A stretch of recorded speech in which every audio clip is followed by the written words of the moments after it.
I'm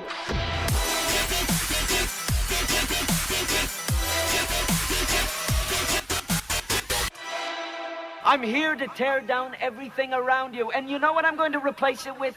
GenTitals. Come with me. And this is my true crime podcast where once a week I sit down and talk about GenTitals. There was a little shed in the corner of the backyard. Please show up. The body was unidentifiable because the head and the GenTitals were removed. So they took the body for an autopsy and they found that the cause of death was blunt force trauma to the head and a gunshot wound to the chest.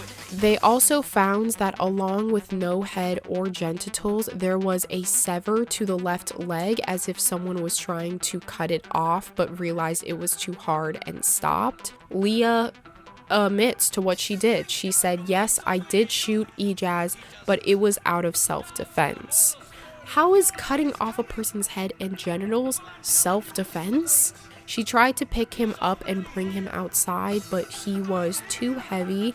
So that's when she later decapitated his head and cut off his genitals. After she placed his body into the shed, she took his head and his genitals and threw them in random parts of town. And she says that she can't remember which dumpster or which lake she had put his head and genitals in. If Leah was truly acting out of self-defense, there would be no reason for a decapitation of a head and a genital.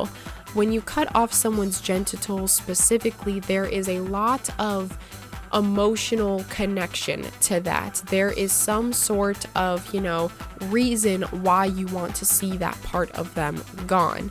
They seemed it to be very unlikely that if she was trying to lessen the weight of the body, the first place that you would go is to an arm or a leg, not towards a genital that wouldn't really, make the body any lighter. Same thing with a head. They found that due to the actions of Leah cutting off Ijaz's head and genitals, as well as selling all of his belongings, showed that Leah had no remorse for what she did. And even to this day, Ijaz's head and genitals were never found. Decapitated his head and cut off his genitals.